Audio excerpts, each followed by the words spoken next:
এই জিনিসগুলোই আমাদের আজকে জানার বিষয়। আর টপিকটাই হচ্ছে ওটা যে নর্মাল নয় কোন জিনিসগুলো। তো আগে নর্মাল জিনিসগুলো বুঝি। নর্মাল জিনিস হচ্ছে আমাদের যে পৃথিবীটা রয়েছে, পৃথিবীর ভূপৃষ্ঠ থেকে প্রায় 10,000 কিলোমিটার পর্যন্ত একটা গ্যাসের আস্তরণ রয়েছে যাকে বলা হয় বায়ুমণ্ডল। এবার এই বায়ুমণ্ডল যে রয়েছে, এই বায়ুমণ্ডলের মধ্যে বিভিন্ন স্তর রয়েছে। যেমন সবচেয়ে নিচের স্তরটার নাম হচ্ছে ট্রোপোস্ফিয়ার, তারপর হচ্ছে স্ট্রাটোস্ফিয়ার, তারপর মেসোস্ফিয়ার, তারপর হচ্ছে থার্মোস্ফিয়ার, তারপর এক্সোস্ফিয়ার, তারপর ম্যাগনেটোস্ফিয়ার। তো এতগুলো স্তরের মধ্যে একটা স্তর, যে স্তরটার নাম হচ্ছে ট্রোপোস্ফিয়ার এবং স্ট্রাটোস্ফিয়ারের সামান্য অংশ। মেনলি ট্রোপোস্ফিয়ার এবং স্ট্রাটোস্ফিয়ারের সামান্য অংশ যে রয়েছে, তার মধ্য থেকে ট্রোপোস্ফিয়ার যে রয়েছে, এই ট্রোপোস্ফিয়ারের মধ্যে বায়ুমণ্ডলীয় যত ধরনের গোলযোগ হয় সমস্ত গোলযোগগুলো ওখানে হয়। এবার গোলযোগ কী কী জিনিস? গোলযোগ হচ্ছে মেঘ, বৃষ্টি, বায়ুপ্রবাহ, আর্দ্রতা, মেঘাচ্ছন্নতা, সূর্যের আলোর দ্বারা বিভিন্ন ধরনের কার্যকলাপ, সমস্ত কিছুই এই ট্রোপোস্ফিয়ারের মধ্যে হয়। এবং এই ট্রোপোস্ফিয়ারের মধ্যে এবং স্ট্রাটোস্ফিয়ারের সামান্য অংশের মধ্যে একটা নর্মাল ঘটনা ঘটে, যেটা প্রতিদিন প্রতিনিয়ত সারা বছর ধরে ঘটতে থাকে। তার মধ্যে থেকে আমরা আমাদের পৃথিবীটাকে যদি অক্ষাংশ বরাবর দেখি তাহলে দেখতে পাবো পৃথিবীর মাঝখান দিয়ে গেছে নিরক্ষরেখা। তার উপরে এবং নিচে মানে উত্তর গোলার্ধে এবং দক্ষিণ গোলার্ধের দুটো রেখা রয়েছে, যে দুটো রেখার নাম, একটার নাম হচ্ছে 23.5 ডিগ্রি কর্কটক্রান্তি রেখা, আরেকটা হচ্ছে 23.5 ডিগ্রি মকরক্রান্তি রেখা। কর্কটক্রান্তি রেখা থেকে নিয়ে মকরক্রান্তি রেখা পর্যন্ত মাঝে 0 ডিগ্রি নিরক্ষরেখাকে নিয়ে যে অঞ্চলটা রয়েছে, এই অঞ্চলটাকে বলা হয় ক্রান্তীয় অঞ্চল। তারপর 23.5 ডিগ্রি থেকে নিয়ে 66.5 ডিগ্রি পর্যন্ত উত্তরে এবং দক্ষিণে দুই দিকে একটা অঞ্চল রয়েছে, যে অঞ্চলটার নাম হচ্ছে নাতিশীতোষ্ণ অঞ্চল। আর 66.5 থেকে নিয়ে 90 পর্যন্ত যে অঞ্চলটা রয়েছে তাকে বলা হয় মেরু অঞ্চল। এই অঞ্চলগুলোর মধ্যে সারা বছর প্রতিদিন প্রতিনিয়ত 3 ধরনের বায়ু প্রবাহিত হয়। মানে নিরক্ষরেখা থেকে নিয়ে কর্কটক্রান্তি রেখা এবং মকরক্রান্তি রেখার মাঝে যে গ্যাপটা রয়েছে, এই গ্যাপটাতে একটা বায়ু প্রবাহিত হয়, যে বায়ুটার নাম হচ্ছে আয়ন বায়ু। বায়ুটার নাম কি? আয়ন বায়ু। এই এখন কে জয়েন্ট হলি?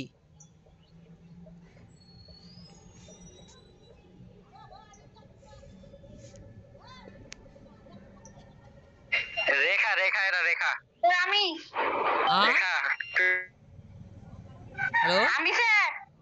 এত দেরি কেন রে? রেখা স্যার রেখা।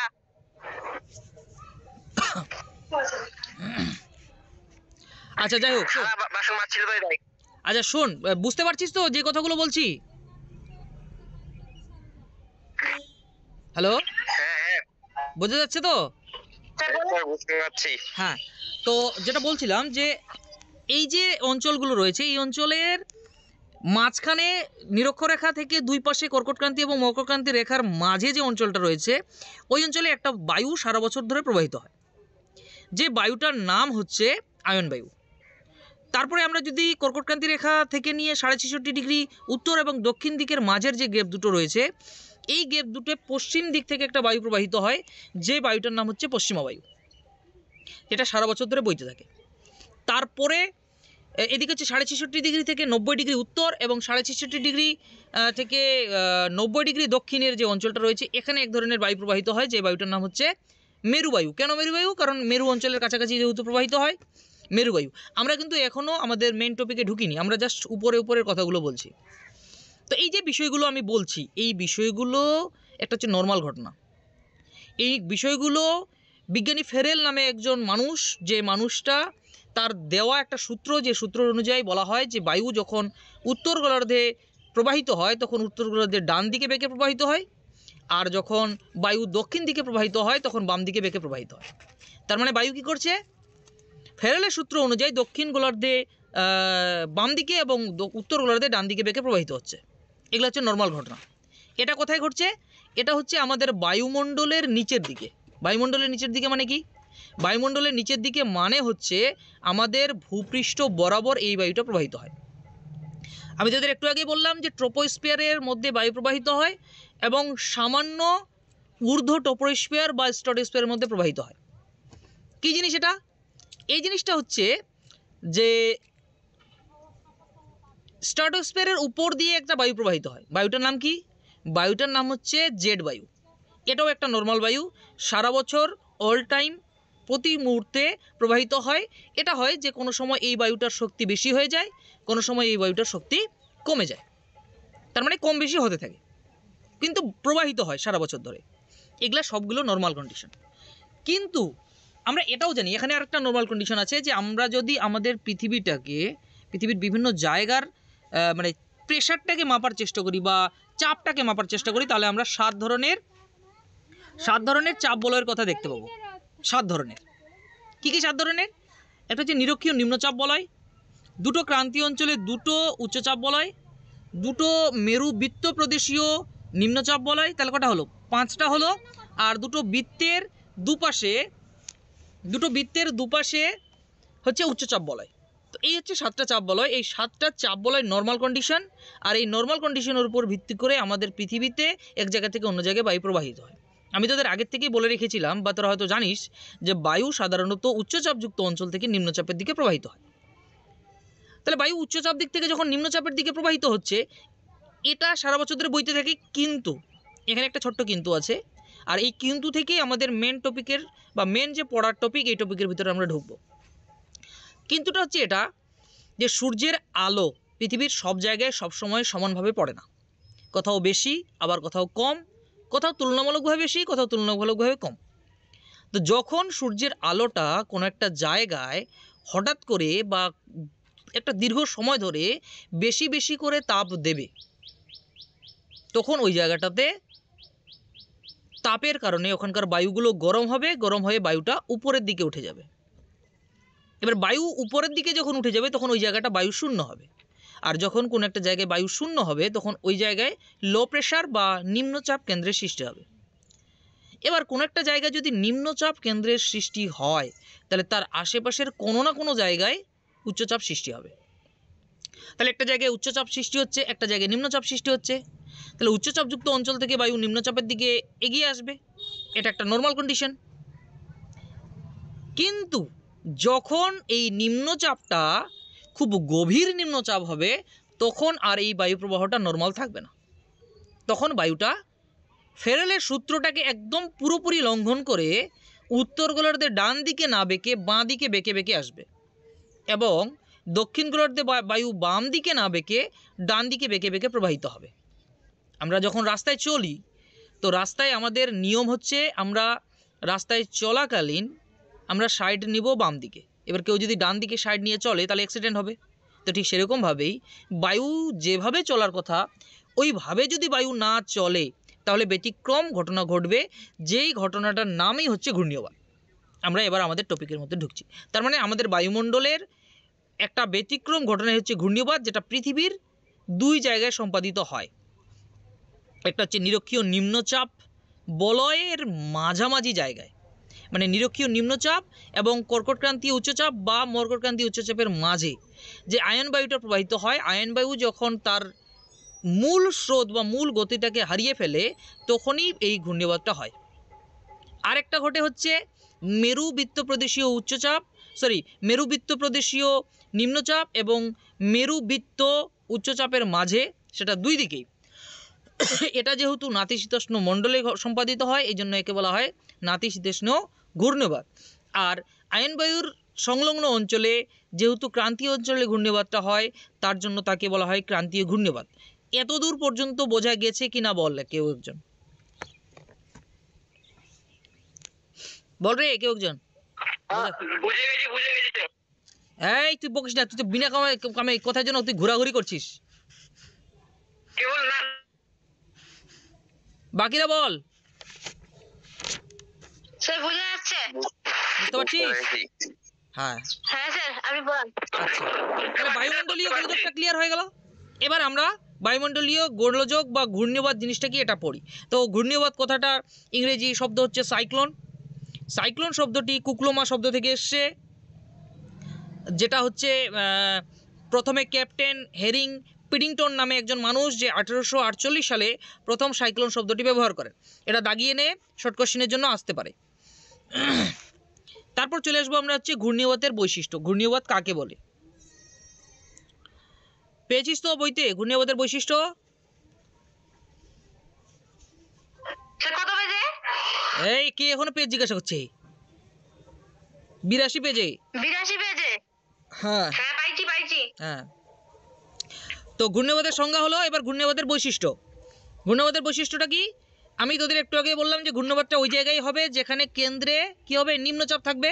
তাহলে 1 নম্বর বৈশিষ্ট্য হচ্ছে একটা ঘূর্ণিবাত সৃষ্টি হওয়ার জন্য কোনো একটা জায়গাতে গভীর নিম্নচাপ থাকতে হবে, 1 নম্বর পয়েন্ট। 2 নম্বর পয়েন্ট হচ্ছে আশেপাশের অঞ্চলে উচ্চচাপ থাকতে হবে। তার মানে একটা জায়গায় ঘূর্ণিবাত হওয়ার জন্য নিম্নচাপ হচ্ছে, আশেপাশে উচ্চচাপ হতে হচ্ছে, প্লাস ঘূর্ণিবাতের সময় বায়ুটা প্রচণ্ড জোরে ঘুরতে ঘুরতে ঘুরতে ঘুরতে কেন্দ্রের দিকে ঢুকতে হবে, এবং এর শক্তি আসবে লিনতাপ। মানে কোনো একটা জায়গা থেকে কেউ যদি শক্তি নেয় তাহলে অন্য জায়গার জিনিসটা অন্য জায়গায় চলে যাচ্ছে, তার মানে একটার বায়ু এক জায়গার বায়ু অন্য জায়গায় যাচ্ছে। তাহলে এর ফলে একটা হলো যেখানে শক্তির উৎস বলা হচ্ছে আয়তন। ক্রান্তীয় ঘূর্ণিবাত হোক বা নাতিশীতোষ্ণ ঘূর্ণিবাত। আচ্ছা, তার আগে একটা কথা, আমরা কিন্তু এখনও ক্রান্তীয় ঘূর্ণিবাত বা নাতিশীতোষ্ণ ঘূর্ণিবাতে ঢুকিনি, আমরা এখন মেন ঘূর্ণিবাতটা পড়ছি। তো ঘূর্ণিবাতের ওভারঅল যে আয়তন যদি বলার চেষ্টা করা হয় তাহলে এটার বেশ হচ্ছে 100 মিটার থেকে নিয়ে 3000 কিলোমিটার পর্যন্ত হয়ে থাকে।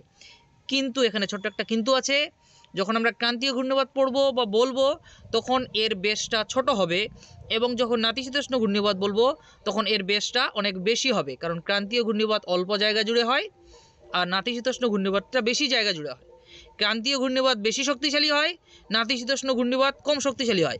ক্রান্তীয় ঘূর্ণিবাতের ঝড়ের ক্ষয়ক্ষতি বেশি হয়, নাতিশীতোষ্ণ ঘূর্ণিবাতের ক্ষয়ক্ষতি কম হয়। যেটা তোরা অলরেডি সম্ভবত নাতিশীতোষ্ণ ঘূর্ণিবাত আর ক্রান্তীয় ঘূর্ণিবাতের পার্থক্য পড়তে গিয়ে পড়েছিস। আমি মনে করবো যে তোরা হয়তো এটা জানিস, যদি না জেনে থাকিস তাহলে একটু পরেই পড়াবো, পেয়ে যাবে। তো আয়তন হলো। এবার বায়ুর প্রকৃতি, এটা বায়ু সাধারণত কেন্দ্রের দিকে ঘুরতে ঘুরতে প্রবাহিত হয়, এটা আমি বললাম। বায়ুর দিক, এটা ফেরেলের সূত্রের একদম বিপরীত, উত্তর গোলার্ধে বাঁ দিকে এবং দক্ষিণ গোলার্ধে ডান দিকে বেঁকে প্রবাহিত হয়। বায়ুর গতি সাধারণত উচ্চচাপযুক্ত অঞ্চল থেকে নিম্নচাপের দিকে প্রবাহিত হয়। বায়ু প্রবাহিত হওয়ার গতিবেগ 40 থেকে নিয়ে 400 কিলোমিটার পার ঘন্টা, 1 ঘন্টায় এত কিমি বেগে প্রবাহিত হয়। আবহাওয়া থাকবে হচ্ছে মেঘ হবে, বৃষ্টি হবে, ঝড় হবে। স্থায়িত্ব, যদি ক্রান্তীয় ঘূর্ণিবাত হয় তাহলে স্থায়িত্ব হবে কম, আর নাতিশীতোষ্ণ ঘূর্ণিবাত হলে স্থায়িত্বটা অনেক দিন ধরে হবে, প্রায় 6-7 দিন ধরে চলতে থাকে। আচ্ছা, এবার ঘূর্ণিবাতের উৎপত্তি, এটা কী কারণে উৎপত্তি হয় এটা আমি অলরেডি ব্যাখ্যা করে ফেলেছি, এটা দাগিয়ে নে, এটা জাস্ট একবার রিডিং পড়বি, ঘূর্ণিবাতের বৈশিষ্ট্যটা একটু ভালো করে পড়বি। এবার ঘূর্ণিবাতের প্রকারভেদ, যেটা আমি তোদের একটু আগেই বলছিলাম বা এখন বলতে শুরু করছি। ঘূর্ণিবাতকে দুটি ভাগে ভাগ করা হচ্ছে। আমাদের পৃথিবী জুড়ে টোটাল 4 জায়গায় ঘূর্ণিবাত হয়, তাদেরকে দুটো ভাগে ভাগ করা হচ্ছে। উত্তর গোলার্ধের ক্রান্তীয় ঘূর্ণিবাত, দক্ষিণ গোলার্ধের ক্রান্তীয় ঘূর্ণিবাত। আর উত্তর গোলার্ধের নাতিশীতোষ্ণ ঘূর্ণিবাত আর দক্ষিণ গোলার্ধের নাতিশীতোষ্ণ ঘূর্ণিবাত। তার মানে একটা হচ্ছে নাতিশীতোষ্ণ ঘূর্ণিবাত আর একটা হচ্ছে ক্রান্তীয় ঘূর্ণিবাত। তাহলে ঘূর্ণিবাতকে কটি ভাগে ভাগ করা হচ্ছে? দুটি ভাগে, একটা হচ্ছে ক্রান্তীয় ঘূর্ণিবাত আর একটা হচ্ছে নাতিশীতোষ্ণ ঘূর্ণিবাত। বোঝা গেছে এতদূর পর্যন্ত? একটু একটু মাঝে মাঝে জিজ্ঞাসা করি। বুঝা গেছে স্যার? এই সত্যি সত্যি বোঝা যাচ্ছে না, খালি হুপাই হুপাই হুহা করছিস? হ্যাঁ স্যার, যাচ্ছে তো। বুঝতে না পারলে বলবি কিন্তু, হ্যাঁ? বাকিদের বলেন ওরা বুঝতে পারছে কিনা। এই রেখা, বুঝা যাচ্ছে রে? হ্যাঁ বলেন। হ্যাঁ স্যার বুঝতে পারছি। আর রিপা হালদার লেফট হয়ে গেল কেন যে? টেকনিক্যাল বুঝতে পারলাম না স্যার। কি বুঝতে পারলি না? তুই হাওয়ায় হাওয়ায় বুকছিস কোথায়? তুই গড়দি গাছি না? ও পিকনিকে আছে, ও বুঝতে পারবে কি করে? তুই পিকনিক খা। এই শাহিদা, বুঝতে পারছিস? স্যার বুঝতে পারছি।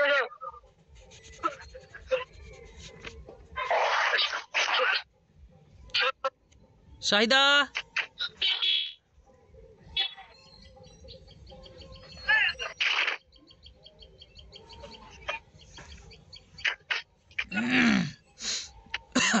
আচ্ছা যাই হোক, আমরা নেক্সট একটু এগোই। এবার ক্রান্তীয় ঘূর্ণিবাতকে বা এই কথা বলিস না, স্টপ, ইয়ে কর, মাইকগুলো বন্ধ কর।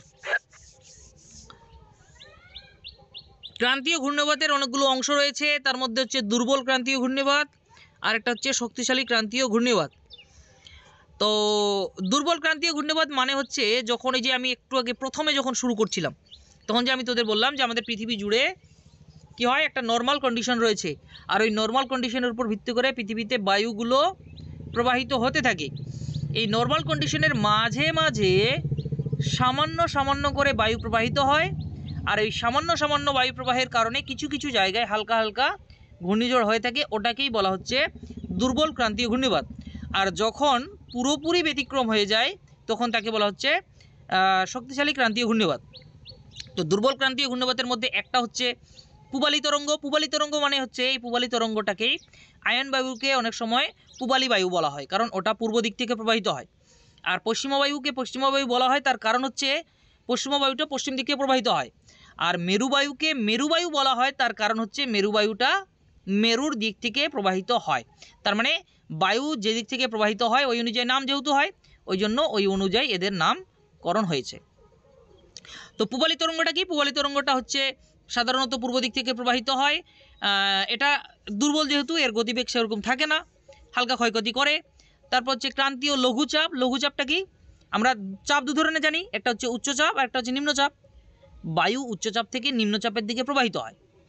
এবার এই চাপের পার্থক্যটা যদি বেশি হয় তাহলে ওটার ঘূর্ণিবাতটাও তত বেশি শক্তিশালী হবে। আর যদি চাপের পার্থক্যটা সামান্য হয়, মানে লঘু চাপ হয়, তাহলে ঘূর্ণিবাতটাও সামান্য হবে। মানে চাপের পার্থক্য উচ্চচাপ আর নিম্নচাপের মাঝের গ্যাপটা বেশি হয় না, মোটামুটি 8 থেকে 10 মিলিবারের মতো যখন হয় তখন ওখানে হালকাভাবে এক ধরনের বায়ু প্রবাহিত হয়। ওই বায়ুটাকে বলা হচ্ছে ক্রান্তীয় লঘুচাপের কারণে ক্রান্তীয় ঘূর্ণিবাত। তারপর হচ্ছে ক্রান্তীয় নিম্নচাপ। এটা একটু তুলনামূলক উপরের পূবালী বায়ু এবং ক্রান্তীয় লঘুচাপের তুলনায় একটু বেশি হয়। এটা সাধারণত ITCZ অঞ্চলে হয়, মানে ইন্ট্রা ট্রপিক্যাল কনভার্জেন্ট জোন। তো এই যে ITCZ রয়েছে, এই ITCZ দেখ জেনে রেখো বলে দেওয়া আছে ওখানে, দাগিয়ে নে। এটা অনেক সময় 1 নম্বরের জন্য দিয়ে দিতে পারে। তো ওই ITCZটা পড়বি ভালো করে, ফুল ফর্ম প্লাস জিনিসটা কি। এটা হচ্ছে নিরক্ষরেখার একদম মাঝামাঝি জায়গায় বা নিরক্ষীয় অঞ্চলের মাঝামাঝি জায়গায় এখানে গরম এতটাই বেশি হয় যে পার্শ্ববর্তী অঞ্চল থেকে যখন কোনো বায়ু আসে, পার্শ্ববর্তী অঞ্চল থেকে যখন বায়ু আসবে এই জায়গায় বায়ুটা পুরোপুরি সংঘর্ষে লিপ্ত না হয়ে উপরের দিকে উঠে চলে যায়, কারণ গরম হওয়ার কারণে। তো ওই জায়গায় যে একটা সামান্য হালকা ঘূর্ণিবাত হয়, এটাকে বলা হয় ক্রান্তীয় নিম্নচাপের দ্বারা ঘটিত ঘূর্ণিবাত। এটা হচ্ছে মানে একদম দুর্বল, এতটা শক্তিশালী হয় না। তারপর চলে আসে ক্রান্তীয় ঝড়। এটা সাধারণত সাগর থেকে উৎপত্তিত হয়, যেমন আমাদের বঙ্গোপসাগরে হয়, আরব সাগরে হয়, ভারত মহাসাগরে হয়, ওয়েস্ট ইন্ডিজে, ফিলিপাইন্স, মানে এক কথায় ভারত মহাসাগরে এবং আরব সাগর এবং বঙ্গোপসাগরে সম্পাদিত হয়ে থাকে। এর ফলে আমাদের পশ্চিমবঙ্গে কালবৈশাখী ঝড় হয়। আচ্ছা গেল। এবার চলে আসবে শক্তিশালী ক্রান্তীয় ঘূর্ণিবাত। এই শক্তিশালী ক্রান্তীয় ঘূর্ণিবাত মানে হচ্ছে আমাদের বিশ্বের বড় বড় জায়গাগুলোতে, যেমন চীন সাগরে, ক্যারিবিয়ান সাগরে, তারপর হচ্ছে কোথায় কোথায় হচ্ছে ক্যারিবিয়ান, চীন সাগর, তারপর আমাদের বঙ্গোপসাগরে সুপার সাইক্লোনগুলো যে হচ্ছে, যেমন আমফান, জোস, ইয়াস, এই সমস্ত যে ঝড়গুলো আছে, এই ঝড়গুলো এর মধ্যে পড়ে থাকে। তো এগুলো জাস্ট একবার করে রিডিং পড়তে হয়, এগুলো তেমন কোনো ইম্পর্টেন্ট নয়। এতক্ষণ পর্যন্ত আমরা পড়ছিলাম ক্রান্তীয় ঘূর্ণিবাত। ক্রান্তীয় ঘূর্ণিবাত কী জিনিস ক্লিয়ার সম্ভবত হয়ে গেছে। ক্রান্তীয় ঘূর্ণিবাতের এখনও পুরোপুরি আমরা পড়িনি, কারণ ক্রান্তীয় ঘূর্ণিবাত আরও আলোচনা আছে পরে, এটা জাস্ট একটা প্রাথমিক আলোচনা। তারপর নিচের দিকে দেখ, 83 পেজের নিচের দিকে দেখ, নাতিশীতোষ্ণ মণ্ডল বা মধ্য অক্ষাংশীয় ঘূর্ণিবাত। এটা সাধারণত কর্কটক্রান্তীয় এবং মকরক্রান্তীয় উচ্চচাপ বলয়ের উপরে বায়ুটা প্রবাহিত হয়। এই বায়ুটা 30 ডিগ্রি থেকে নিয়ে 65 ডিগ্রি অক্ষাংশের মধ্যে প্রবাহিত হয় এবং এখানেই ঘূর্ণিবাতটা হয়। আর এই অঞ্চলটা যেহেতু নাতিশীতোষ্ণ অঞ্চল, এখানে শীতও বেশি না, উষ্ণতাও বেশি না, কিন্তু এই ঝড়টা শীতকালে বেশি শক্তিশালী হয়, কারণ যত শীত হবে তত গরমের সঙ্গে ধাক্কা লাগবে। এবার কিভাবে ধাক্কা লাগবে এটা আমি তোদের ল্যাপটপে বোঝাবো। মোজাহিদুর ইসলাম লেফট করে গেল। আচ্ছা যাই হোক, তো এই হচ্ছে আমাদের নাতিশীতোষ্ণ ঘূর্ণিবাত। তারপর নেক্সট আমরা চলে আসবো হচ্ছে নাতিশীতোষ্ণ ঘূর্ণিবাতের পার্থক্য। এবার এই নাতিশীতোষ্ণ ঘূর্ণিবাত আর ক্রান্তীয় ঘূর্ণিবাতের একটু পার্থক্য আছে, আমি একটু জিনিসটা বোঝানোর জন্য বলি। আমরা একটু আগেই পড়লাম যে ক্রান্তীয় ঘূর্ণিবাত সম্পাদিত হয়, ক্রান্তীয় ঘূর্ণিবাতের শ্রেণীবিভাগ পড়লাম। এবার একটা এক্সট্রা জিনিস আমাদেরকে জানতে হবে, সেটা হচ্ছে যে যখন কোনো ক্রান্তীয় ঘূর্ণিবাত হবে তখন ওই ঘূর্ণিবাতে ঘুরতে ঘুরতে যে বায়ুটা আসবে, কারণ ঘূর্ণিবাতে সবসময় বায়ু কেন্দ্রের দিকে ঘুরতে ঘুরতে আসে, এটা আমি একটু আগে বললাম, এখনও বলছি। তো বায়ু যখন ঘুরতে ঘুরতে মাঝখানে আসবে তখন একই ধরনের বায়ু কেন্দ্রের দিকে আসবে, মানে যদি গরম বায়ু আসে তাহলে গরম বায়ু, যদি ঠান্ডা বায়ু আসে তাহলে ঠান্ডা বায়ু, মানে একই ধরনের বায়ু। কিন্তু যখন নাতিশীতোষ্ণ ঘূর্ণিবাত হবে তখন এই ঘূর্ণিবাতের সময় যে বায়ুটা আসবে এই বায়ুটা দুদিক থেকে আসবে, বায়ুটা দুদিক থেকে আসবে, একটা হচ্ছে মেরু থেকে আর একটা হচ্ছে ক্রান্তীয় অঞ্চল থেকে। ক্রান্তীয় অঞ্চল থেকে যে বায়ুটা যাবে এই বায়ুটা যাবে গরম, আর নাতিশীতোষ্ণ অঞ্চল থেকে যে বায়ুটা আসবে ওটা হচ্ছে ঠান্ডা। তার মানে এখানে ঠান্ডা বায়ু আর গরম বায়ুর সঙ্গে সংঘর্ষ লিপ্ত হবে। তার মানে এখানে একটা মাঝামাঝি জায়গায় সীমান্ত তৈরি করবে, যে সীমান্তটাকেই বলা হচ্ছে ঘূর্ণিবাতের সীমান্তের ঘূর্ণিবাত, মানে সীমান্তের ওখানেই ঘূর্ণিবাতটা হয়। তো এই জন্য এখানে দেওয়া আছে সীমান্তীয়, আর অসীমান্তীয় ঘূর্ণিবাতও হয় নাতিশীতোষ্ণ মণ্ডলে, সেটা সামান্য পরিমাণ, সেটাতে কেমন কোনো প্রভাব পড়ে না, হালকা করে প্রবাহিত হতে থাকে। আপাতত এখান থেকে এটুকুনি পড়তে হবে। এবার হচ্ছে ক্রান্তীয় ঘূর্ণিবাতের বৈশিষ্ট্য। উৎপত্তিকাল সাধারণত গ্রীষ্মকালে সম্পাদিত হবে, কারণ যেহেতু ক্রান্তীয় মানে গরম, তাহলে গরমের সময় ঘূর্ণিবাতটা হবে। তারপর চলে আসছে হচ্ছে আয়তন, এটার আয়তন অনেকটা কম হবে, যেটা আমি তোদের একটু আগেই বললাম। তারপর হচ্ছে চাপ, এখানকার চাপের পার্থক্য ভীষণ হবে, মানে প্রায় 100 মিলিবারের কাছাকাছি। তো যদি 100 মিলিবারের কাছাকাছি বায়ুর চাপের পার্থক্য হয় তাহলে বায়ুটা অতিরিক্ত জোরে প্রবাহিত হবে, আর বায়ু যেহেতু অতিরিক্ত জোরে প্রবাহিত হবে ওই জন্য অনেক ক্ষয়ক্ষতি করবে। আচ্ছা, বায়ুর প্রকৃতি, বায়ু প্রচণ্ড জোরে প্রবাহিত হবে, বায়ুর গতি প্রায় 40 থেকে 400 কিলোমিটার পার আওয়ারে প্রবাহিত হবে, মানে এত জোরে প্রবাহিত হবে। আবহাওয়া, এখানে যে মেঘটা তৈরি হয়, দেখ রেড মার্ক দিয়ে দেওয়া আছে, এটা ভালো করে দাগিয়ে নে, শর্ট কোশ্চিনে আসবে এটা। কিউমুলো নিম্বাস আর নিম্বো স্ট্যাটাস মেঘ তৈরি হয় এখানে, তার মানে ক্রান্তীয় ঘূর্ণিবাতে যে মেঘটা তৈরি হয় মেঘটার নাম কি? এই দেখাচ্ছিস রে সোয়ালগুলা? হ্যাঁ, কিউমুলো নিম্বাস আর নিম্বো স্ট্যাটাস মেঘ তৈরি হয় ক্রান্তীয় ঘূর্ণিবাতে। স্থায়িত্ব একটু আগে বললাম, এটা খুব তাড়াতাড়ি হয় এবং অল্প সময়ের মধ্যে শেষ হয়ে যায়, তার মানে এটা বেশিক্ষণ চলে না। ক্লিয়ার? পরিষ্কার?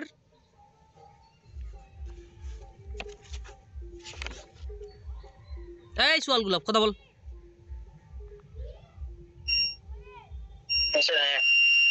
এই পর্যন্ত পড়া থাকবে।